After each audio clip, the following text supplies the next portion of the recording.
Thank you, David. See, I'm out of practice.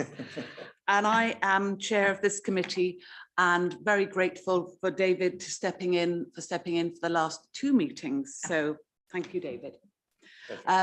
Members, please keep your statements brief and to the point, and we have no public speakers this evening. So we come to agenda item number 1, apologies for absence and substitutions. Kissy, are there any apologies? So we've had apologies from Councillor Cossa and Councillor Hegan, and we've got Councillor Val Henry as a substitute for Councillor Cossa. We don't have a substitute for Councillor Hegan. Thank you. And agenda item number 2. Chair, and apologies from Councillor Paul Follows, who's caught up, and he will be late. He'll be late. Thank you. Okay, duly noted. Agenda item number 2, minutes of the last meeting. Members, are you happy to confirm the minutes of the meeting held on the 6th of July? Great. Thank you. Declarations of interest. Kissy, have any been received? We've had no declarations of interest, Chair. Thank you. And questions by members of the public. Are there any questions? We've had no questions from the members of the public. Thank you. And questions by members. Have there been any received? No questions submitted by members. Thank you. Agenda item number 6, any relevant updates to government guidance or legislation since the last meeting? Beth, are there any updates? No, Chairman, none of any relevance to the matters on the agenda this evening. Thank you very much. So we come to the applications in front of us this evening, and the first is WA 2022-00028, land adjacent to Rowley Lodge, Rowley Drive, Cranley. James, would you be so kind as to introduce this, please? Thank you, Chair, and good evening, members.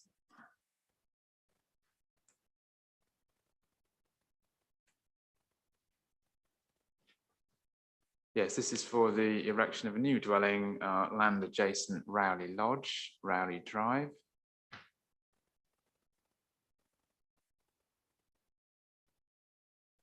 Here is the location plan outlined red, showing the site, the Rowley Lodge, the listed building on the right-hand side, and Rowley Drive just at the southerly end of the application site. Here we have an aerial photograph. The site is sort of in the middle with the sort of the rough grassland bordered by the hedge on the right-hand side. And some site photographs now. This is looking at the site, which is sort of cordoned off by the Harris fencing on the right-hand side of the shot. The dwelling on the left-hand side is Craster, which is the neighbouring property. Another shot here stood on the opposite side of Rowley Drive, the application site directly opposite, and Craster again on the left-hand side. Again, stood on the opposite side of Rowley Drive. You can see Rowley Lodge on the right-hand side of shot, and the large hedgerow separating the site from Rowley Lodge in the middle. This one taken sort of from Rowley Lodge, opposite Rowley Lodge, which is on the right-hand side. The dwelling Craster on the extreme left, and again just as the hedgerow in the middle. This one is taken from the opposite side of Rowley Drive, looking towards the main Guildford Road in the distance, the hedgerow, and just beside the hedgerow you can see a little element of Rowley Lodge. This one is looking the other way, down Rowley Drive. Craster is on the extreme right, and just a few of the other dwellings making up that street scene on the right-hand side. The proposed block plan showing the proposed dwelling in turquoise, showing how it would interact with the other dwellings in the vicinity. Site plan here, a bit more detail, just showing the roof form and some of the features. Here we have the proposed elevations, the new dwelling, and proposed floor plans. And here is a comparison. At the top, you can see the street scene that was previously approved under an application made in 2013, which was allowed to peel. And that scheme is still extant. So that house at the top there could be built at any time. And at the bottom, you can see the proposed house, how it would interact with the street scene and how it would compare with the extant scheme at the top.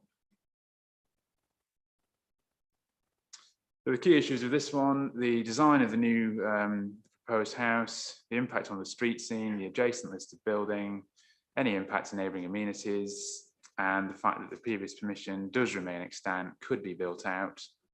So one of the key questions is how the new dwelling would compare with the previous, and the lack of the 5-year housing land supply means the tilted balance does apply. Thank you, Chairman. Thank you very much. So, councillors, members, it's over to you. Should you have anything to say? Councillor Ellis. Thank you, Chairman. As noted from the documentation we received, the plot is in the green belt, but because it's in the Cranley settlement area, there is a presumption of thoughtful development.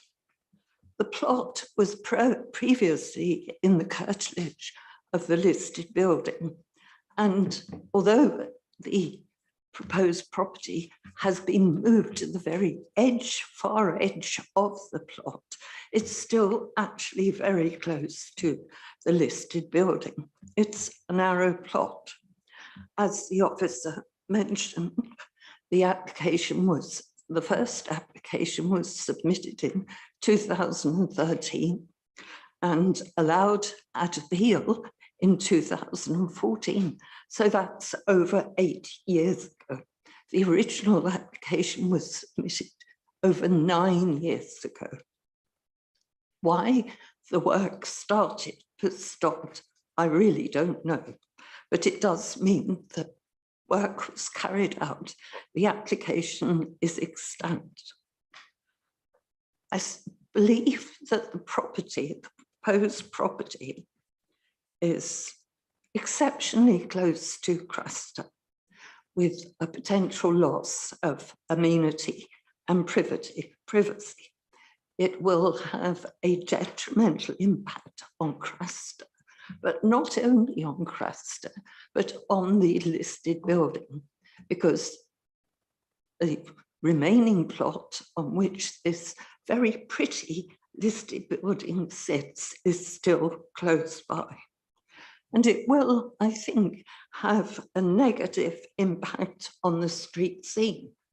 Rowley Drive is actually, I think it has almost 150 properties. So there's variety of designs and styles of property, but in the main, I think they're all on larger plots.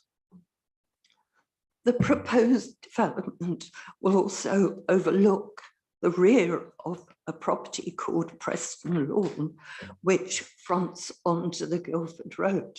So the people living at Preston Lawn will have overlooking into their living accommodation and also to their rear garden.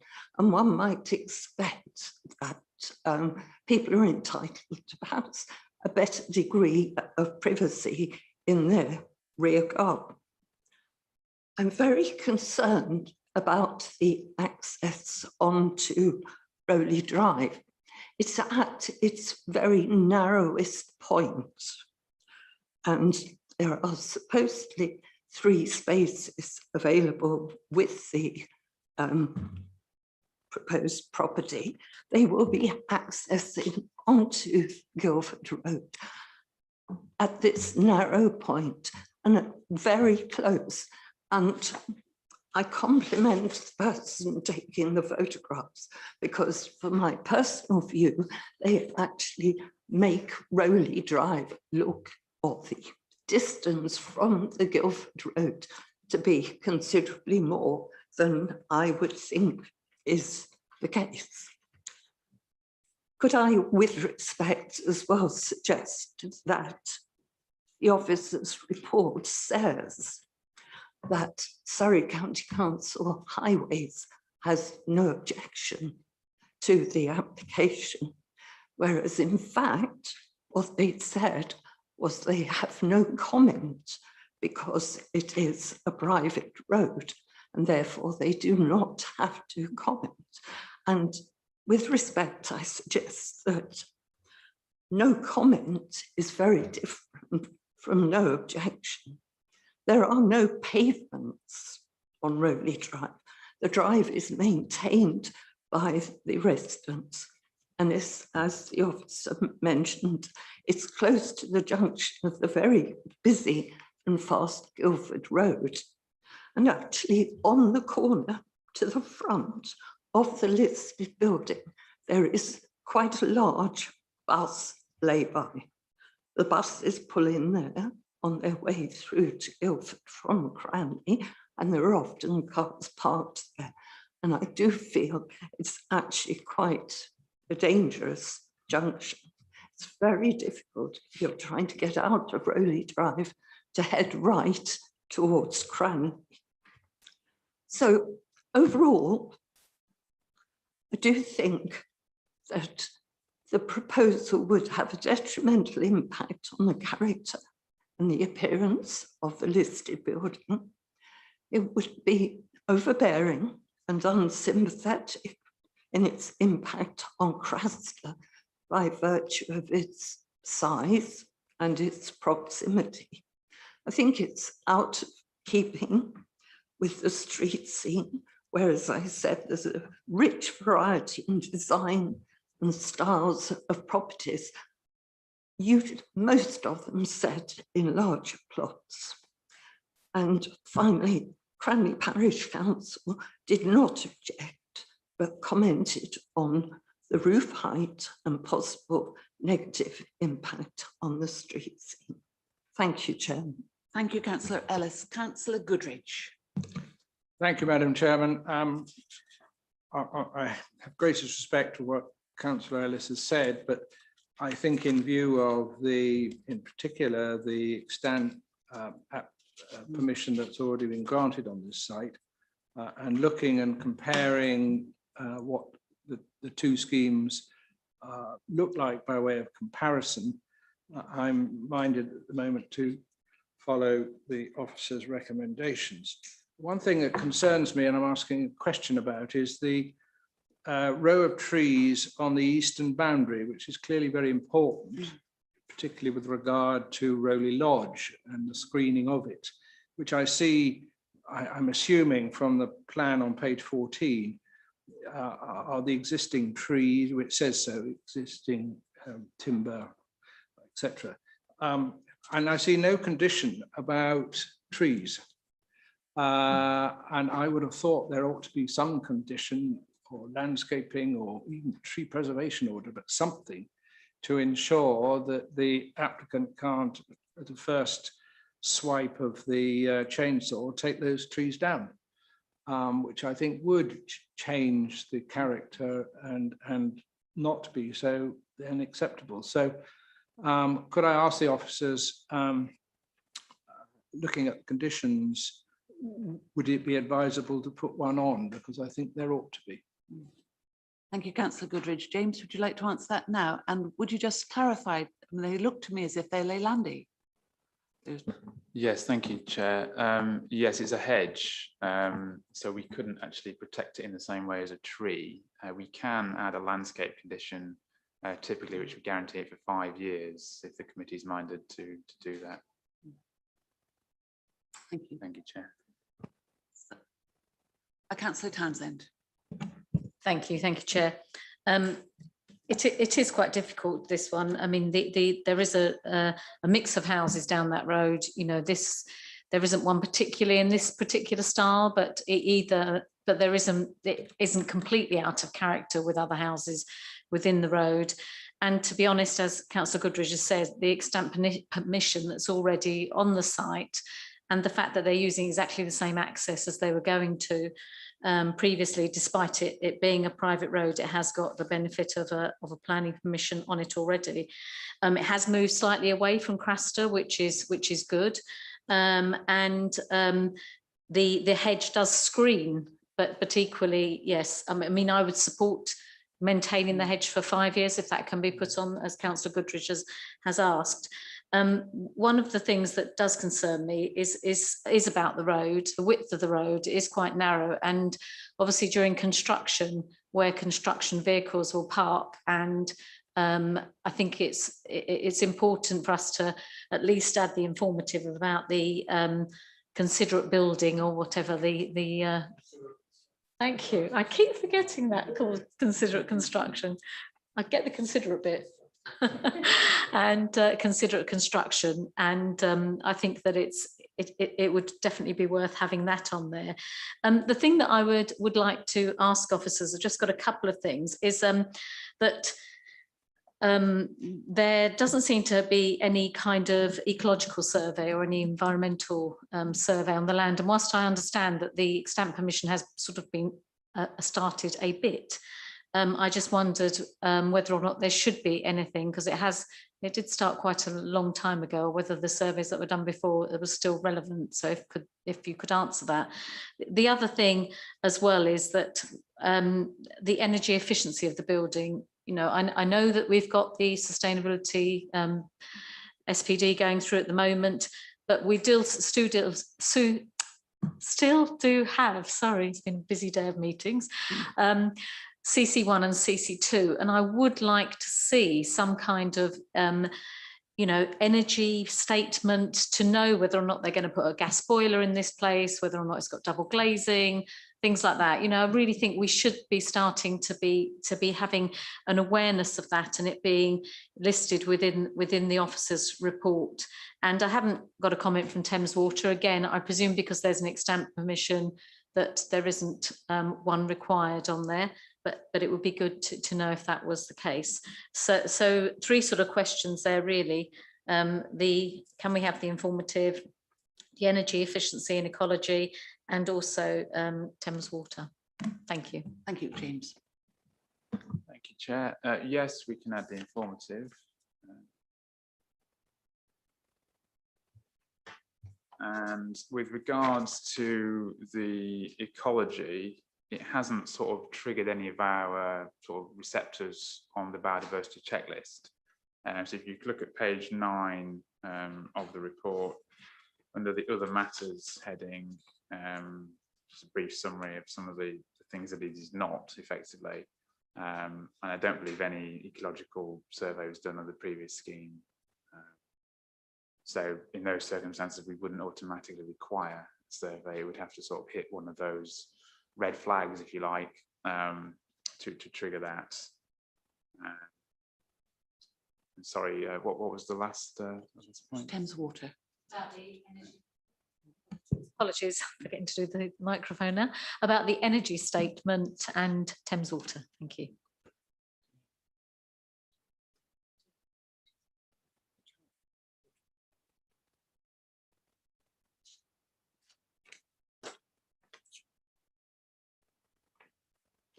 Yeah, I don't think we consulted Thames Water. We don't seem to do that as standard on all the applications we get. There's no particular drainage issues here. There's no surface water flood risk. And they have their usual statutory responsibility to take care of the sewerage in any case. So there's no particular reason in this instance to consult them.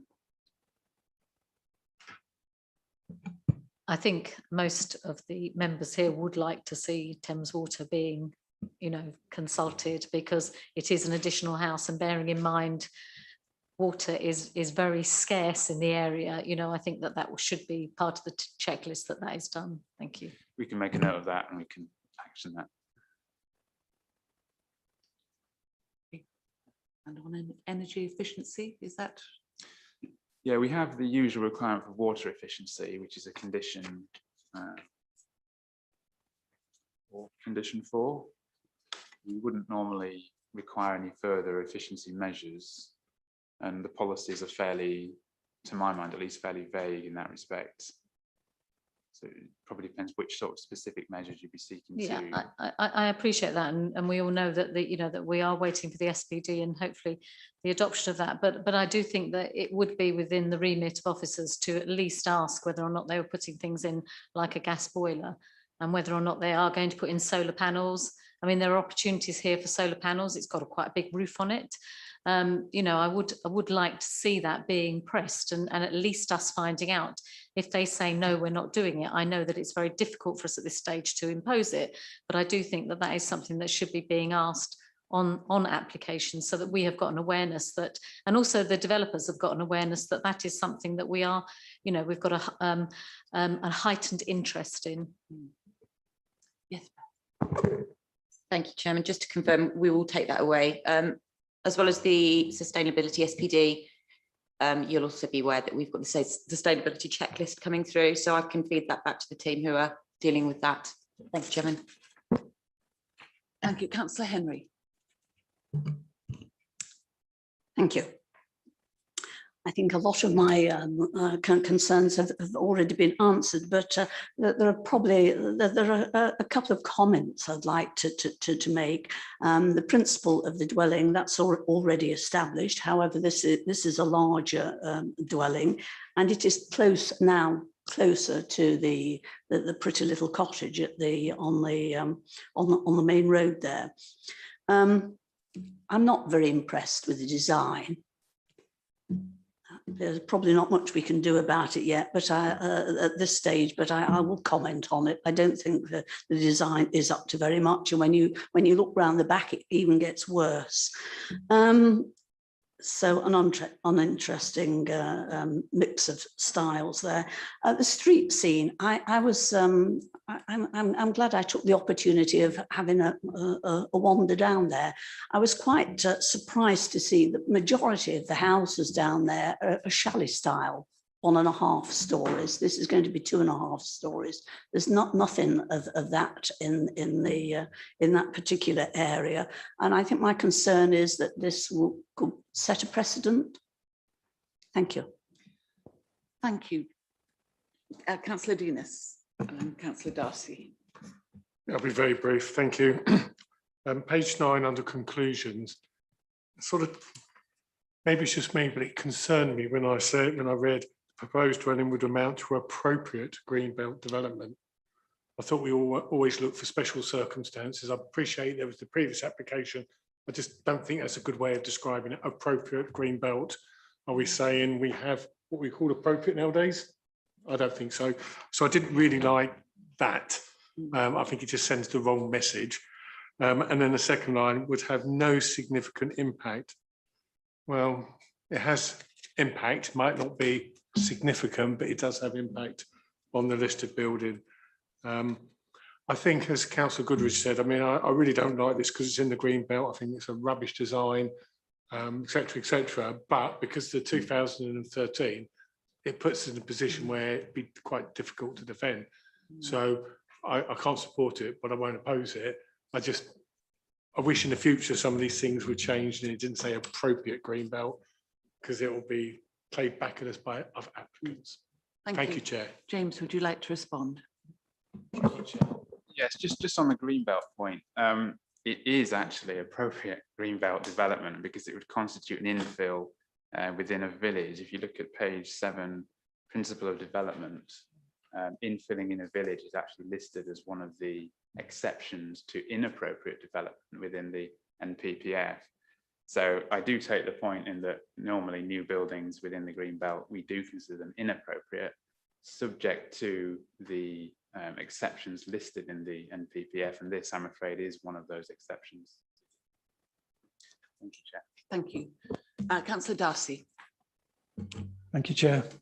I was going to make a couple of comments. The first was that a hedge is actually a row of trees, so I'm a bit puzzled as to how a hedge can't be a series of trees, but anyway. Secondly, I was going to comment on the design. The design guide I thought was being introduced, and it's a national design guide and the encouragement to make things look beautiful. I don't think anybody could pretend that this was beautiful. I don't know how accurate the elevations are and whether or not, in fact, the design of the windows, for example, is going to be how they look. But just look at the windows and you see they're sort of Georgian, except at the back where there's a big French window and then there's a weird Juliet balcony. Not quite sure why. It's normally something you have in a block of flats.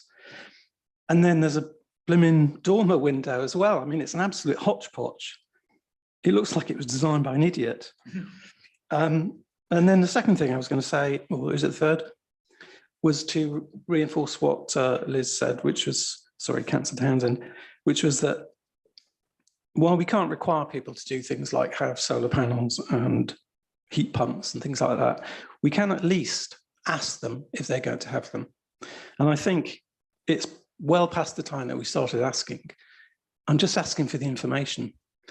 I first raised having a sustainability checklist over 2 years ago, and we still haven't got one. I've been promised it for over 2 years. All I'm asking for in this case is a simple list of questions. What sort of heating will there be? Will there be solar panels, etc.? I could draw up the list for you if you like. That's all we need. And then we ask the people and they have to give us an answer. They don't have to say they're going to do it. They just have to say whether they're going to do it or not. It's not very difficult, is it, to ask that question? So I think it's well past time we ask that question. And then at least we'd be able to compare different developments and see what is the trend towards more sustainability. Doesn't seem to be, which is astonishing. We just had the hottest day in history. And what the designer here tells you it'd be good in the heat. Nothing. It's even got chimneys. Chimneys in 2022. Seriously, what do we need chimneys for? I mean, presumably we'll be employing chimney sweeps to go up and down them as we return to Victorian times. But anyway, the question I would have about that is, shouldn't the design reflect functionality and some aspect of the era? Also, the height, when you look at the road, it goes slowly, more or less the same, and then it goes a bit up next door and then shoots up for this house and then drops down again. So that's not really in context. It's kind of looks a bit odd. It's quite a massive building. It's quite chunky, sort of made of Lego. And it just, to me, I don't know if it was an architect involved, but if there was, well, I wouldn't employ them. I think that's probably enough, thanks. Enough ranting. Thank you, Councillor Darcy. Councillor Wilson. I'm sitting here listening, and I do not think that there is one of us that likes much about this. However, I'm sure that most of us know that we are actually going to have to pass it, because if we don't pass it, they can build something else. And I don't think that's an improvement on the one we've got in front of us. But I would say I wish they could work harder and get things right. Thank you, Chair. Thank you indeed. Beth, would you like to respond further to Councillor Darcy's comments or not? Just that they're... Thank you, Chairman. I suppose really only need to say that I absolutely take your point, and I will be feeding back to the team that we should be asking, when an officer gets the information, we should be asking about sustainability credentials of development, and we can do that without a validation checklist requirement. So the validation stage, we can't require it to be provided at submission. I know that the work on the sustainability checklist has been a long time coming. It is underway. I can see Councillor Townsend nodding her head as well. We are very keen to give ourselves a hook upon which to base our questions on that basis. So please be assured we are listening. We will take it away as officers and ask the questions during determination, but there is work underway to ensure that at the point of validation, we're getting the right information as well. Thank you, Chairman. Thank you. Councillor Follows. Only to give my apologies, Madam Chair, for being late. I obviously can't take part in the debate or vote, but clearly you've got a live one, so that's a shame. So yeah. Thank you. Thank you. So I think that was, oh, Councillor Townsend. Can I just make one observation looking at the after Councillor Darcy's sort of summary of the design at the back, the particularly scathing of Juliet balconies, we are sure that that doesn't cause overlooking into the neighbouring garden on that one, because it is obviously on the side of, I presume that one's on the side of Craster there. So just, I would like, you know, just to have your assurance that that has been looked at for overlooking. Thank you, James. Thank you, Chair. Yes, if you look at the drawing on page 14, the site plan, and then if you look at the left-hand side of the proposed dwelling, so that's approximately where that Juliet balcony would be.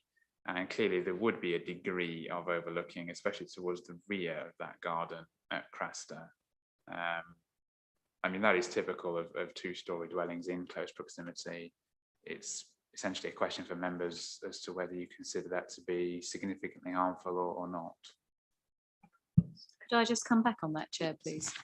I mean, you know, overlooking at their amenity space, I don't think any of us would be keen for that to happen, to be honest.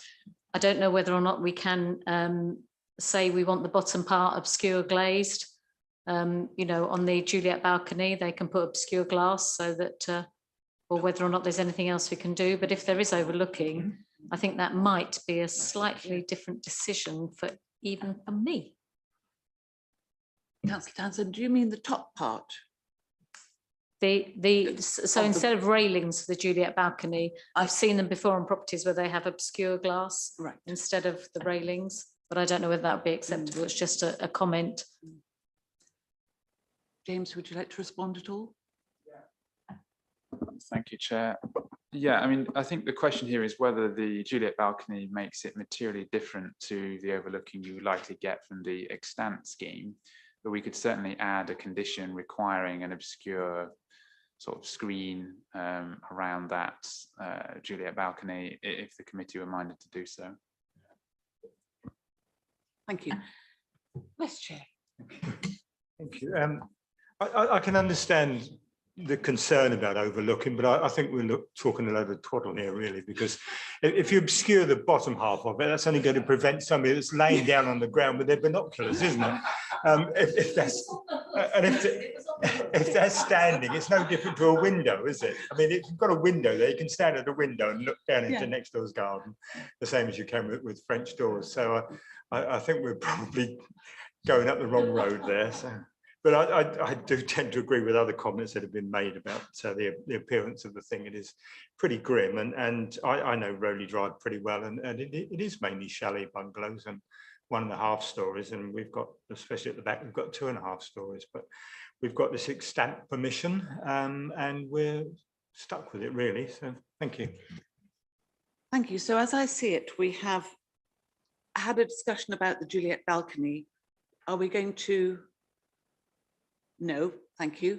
But we've had the additional discussion also about the hedging and an extra condition on the hedging. So would that be an additional condition that everybody would be in favour of?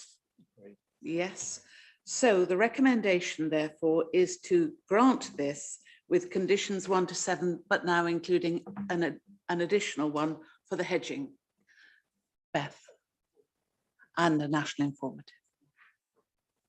Are we those in favour of granting this application with those conditions and the informative? Please show now.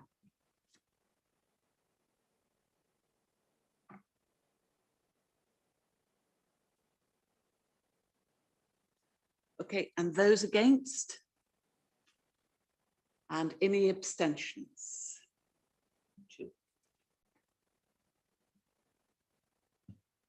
I can confirm the motion is carried. Thank you. So that is carried, and we come to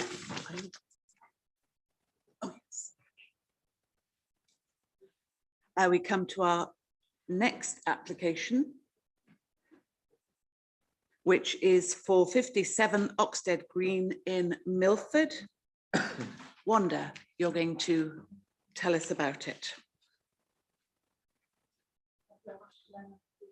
I'll just bring the slides up.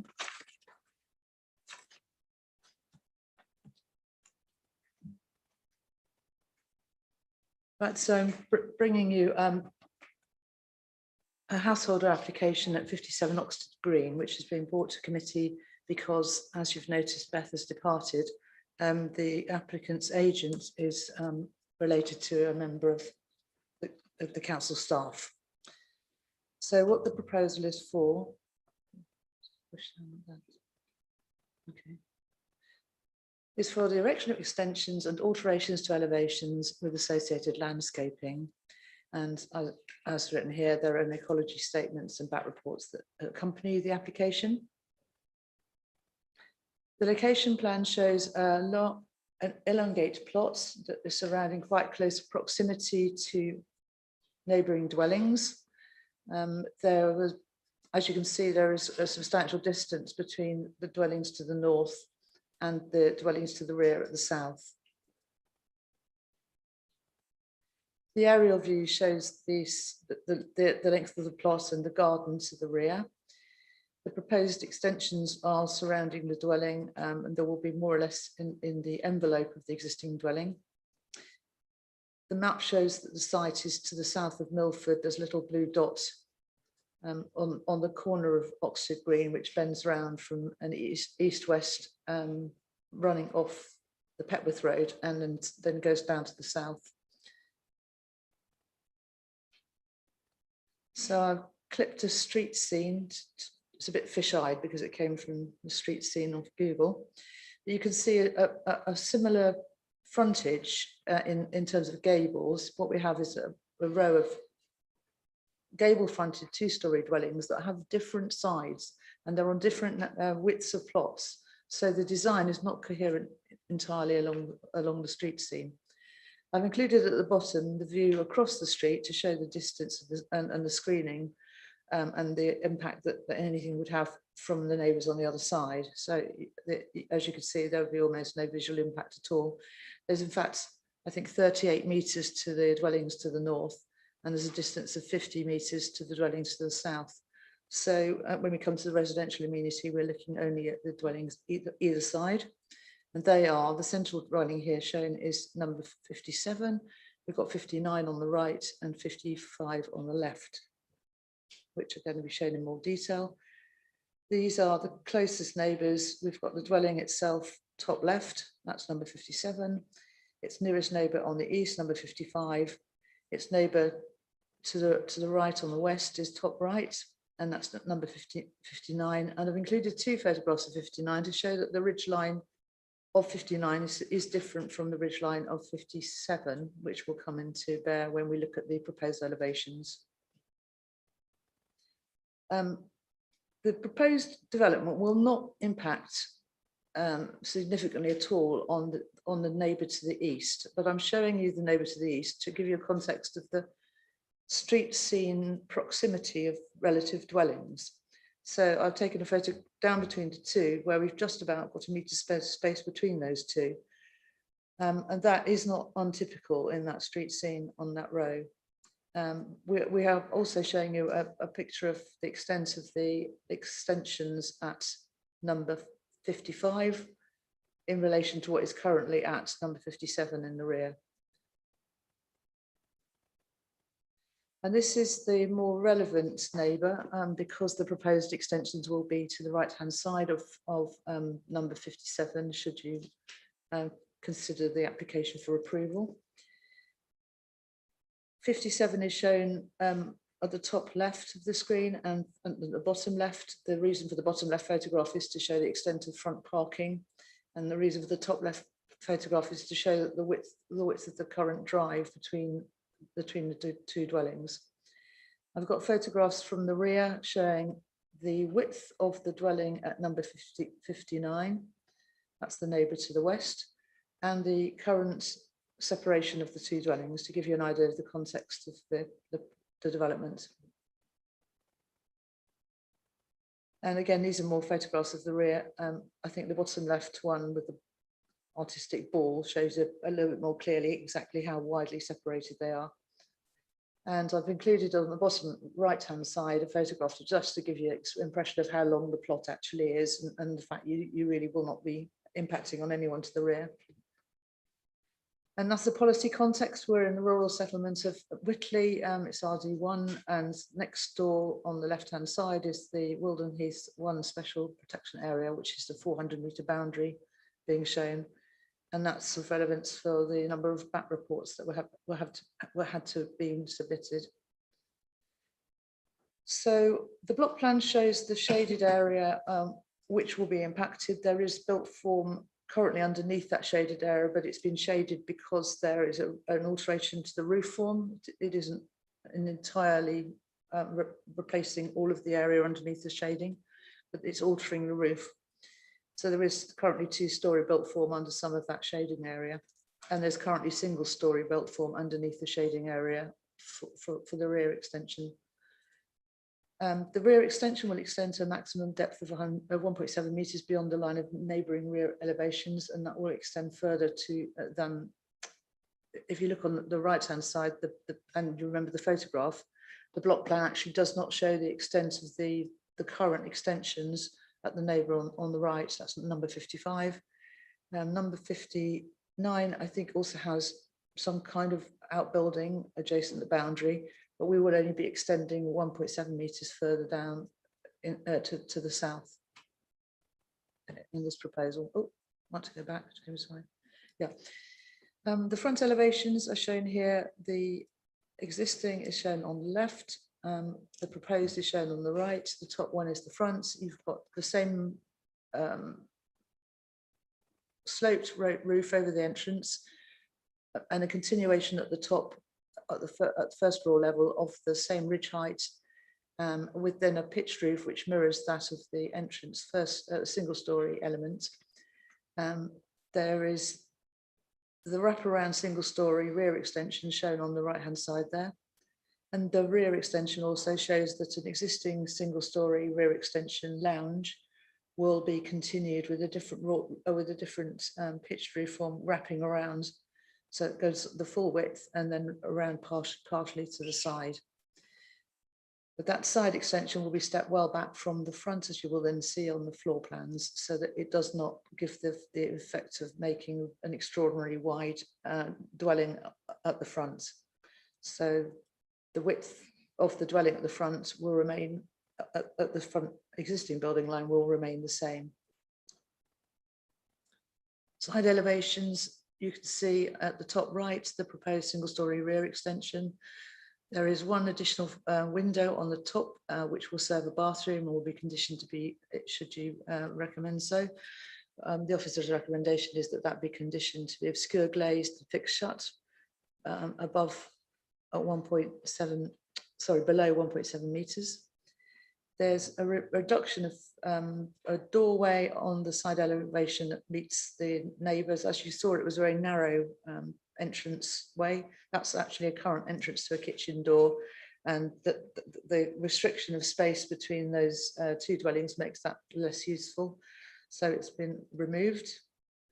Then the floor plans, we have downstairs kitchen, hall and study being replaced by a more generous entrance area and a 4th bedroom. There'll be an extra bedroom upstairs. At the rear, you have the lounge and dining room being extended widthwise and slightly lengthwise to provide an enlarged kitchen and dining and snug area. I don't know if you noticed, but there's a central staircase that will be removed and altered in position, which will show itself on the upstairs floor plans a bit more clearly.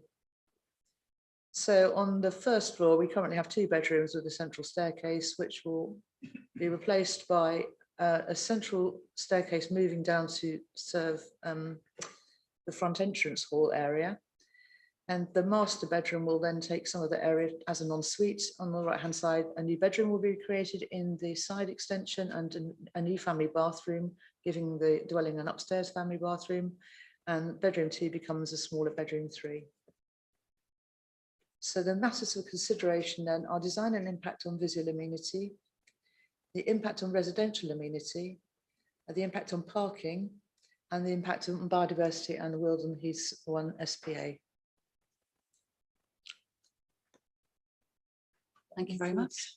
Thank you, Wanda. So members, are there any comments? Yes, councillor Sadler. Thank you, Chairman. Just a couple of things. It would have been helpful to go out the location and site plan with the papers, but they weren't with them. And I'm just intrigued with the chimney. I know the councillor mentioned chimneys just now. I can't see how it's held up. Just a comment, really.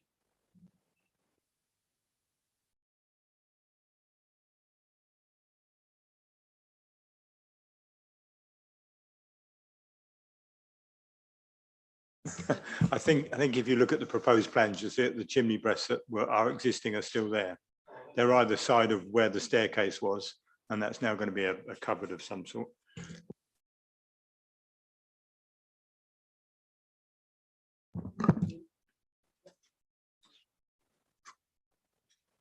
Yeah, we don't appear to have changed the actual chimney's position or location. It's just that it looks as if it has. It doesn't move, and the internal alterations, I think, are still structurally supporting it. Councillor Dean. Well, It's almost as if it's sort of roof built around it and it remains in place. Chimney appears.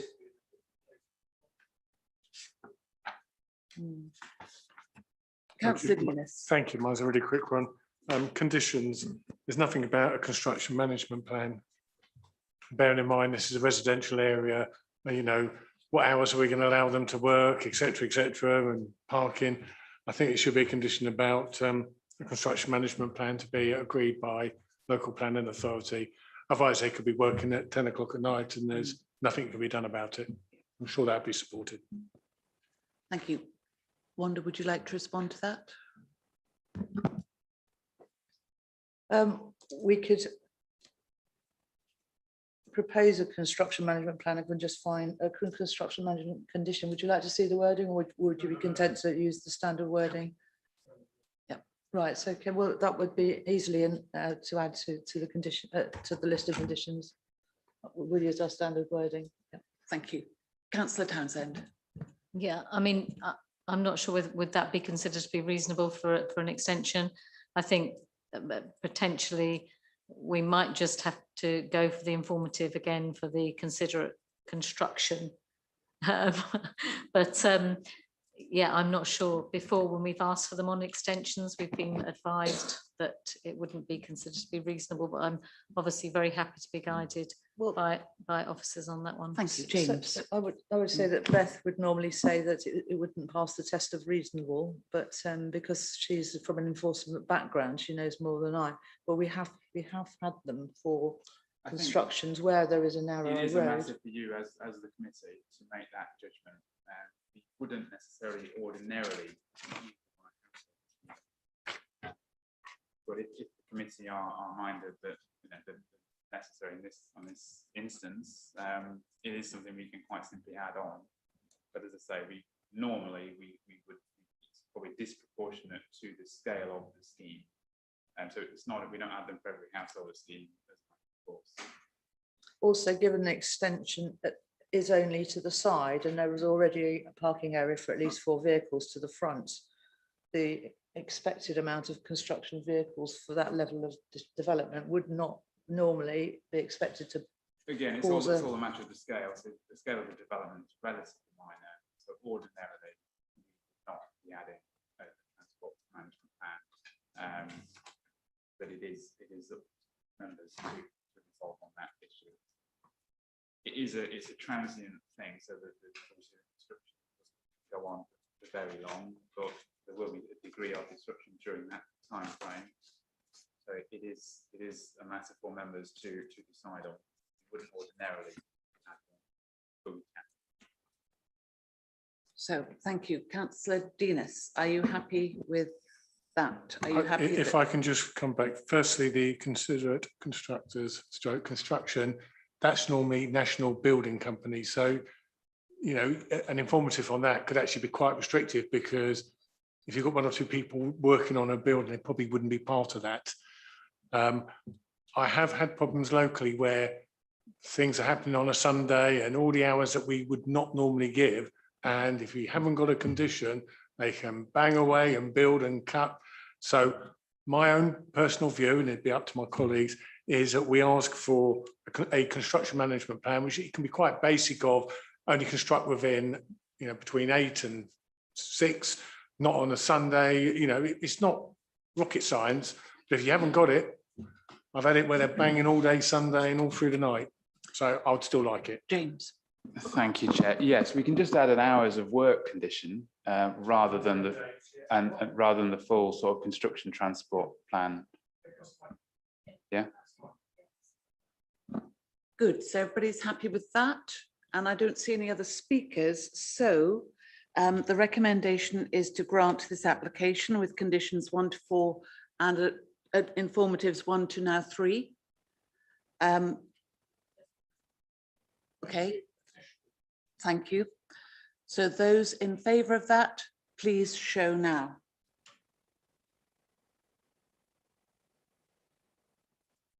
Thank you. The motion is carried. Thank you very much. And that is the end of the meeting.